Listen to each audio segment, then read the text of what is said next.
Most people are taking N-acetyl-cysteine, or NAC, completely wrong. If you're not paying attention to when to take it or how to take it or what to pair it with, you may not only be wasting your money, but even causing some side effects. In this video, I'm going to show you exactly how to use NAC, timing, dosage, and also some different powerful synergistic tips to boost your results. So stick around to the end, but before we get started, I'm Dr. Nick Zyrowski, and as always, it's a pleasure hanging out with you today in this video. Let's take a look at NAC first of all and understand what it is.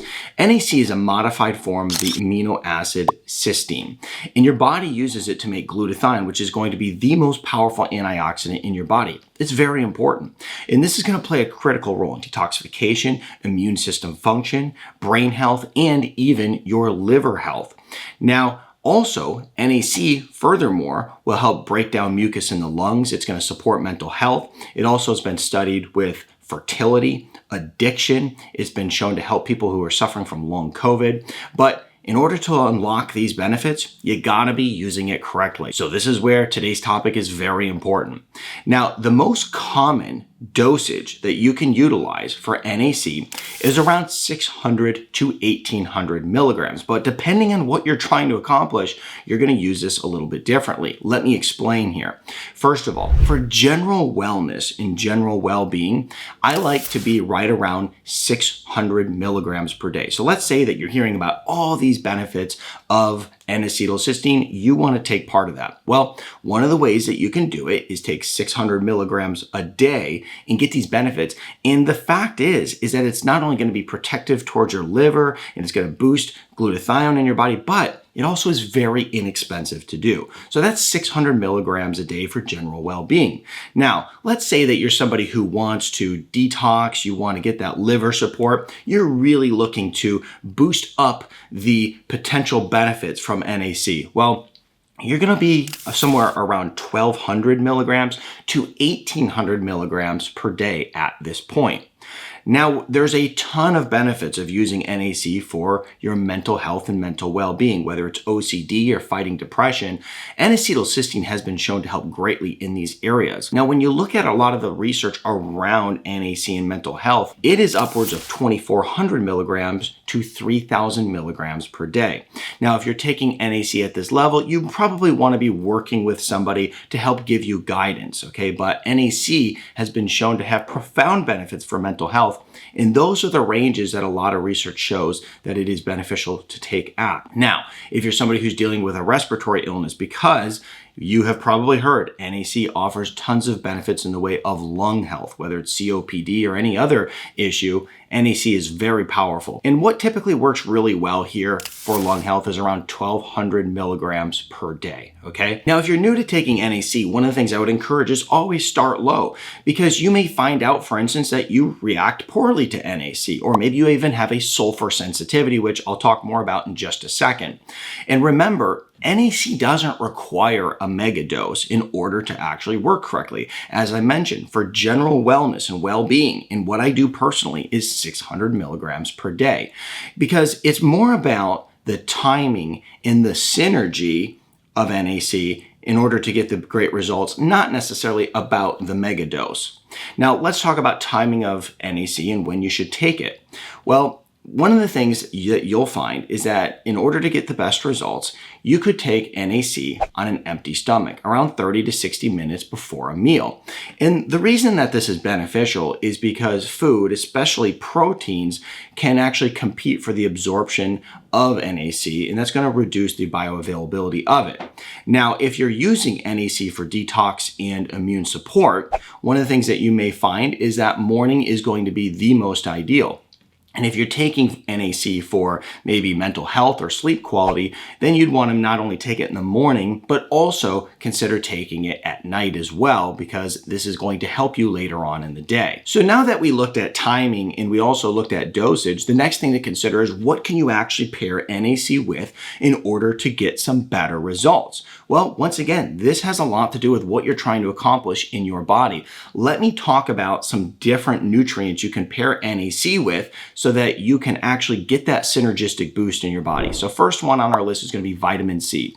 Vitamin C is very good at helping you recycle glutathione, okay? Without getting into the weeds, one of the things that you'll understand about this powerful master antioxidant glutathione is that it's very hard to raise in the body. So therefore, what we want to do is we not only want to put in cofactors to make it, but we also want to work on recycling it. And we also want to even maybe take glutathione directly itself.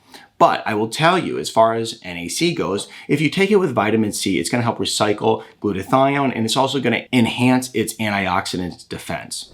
Now, next on our list is going to be selenium. And this is going to be helpful in the way of supporting glutathione enzyme function. So selenium is going to be something you can also pair with NAC. Now, this next one is probably going to be one you've never heard of, and this is molybdenum. And this is going to be a trace mineral that helps with sulfur metabolism. So you can probably remember on early in this video, I said, well, start taking NAC really slowly because you could have a sulfur sensitivity. Well, this trace mineral actually will help with sulfur metabolism, because even if you have a sulfur sensitivity, it doesn't mean that NAC can't help you. But what you can do is actually address another problem in the body, and that is going to be the sulfur sensitivity. And the molybdenum is going to really help with this. And also, it's going to help with opening up your detox pathways so that you can detox better. And so if you were going to take this with your NAC, somewhere between 50 and 150 micrograms is going to be an ideal dose for this. Now let's talk about glycine. Okay, glycine we hear often as a good thing to pair with NAC. Well, why would you do this? Glycine is one of the 3 amino acids needed to build glutathione. So glycine is another option of potential synergistic boosting compounds that are going to help boost your results when taking NAC. And then we also have magnesium as another potential candidate here. And this is going to support detox and mitochondrial function while utilizing NAC. So we refer to vitamin C, selenium, molybdenum, and also glycine and magnesium as all potential candidates for boosting your NAC levels. Now, for the most part, taking a good multi will give you a little bit of all of these, which if you combine NAC with a multi, you're really going to be in good shape here. But if you want further support, you could add some of these different nutrients in individually.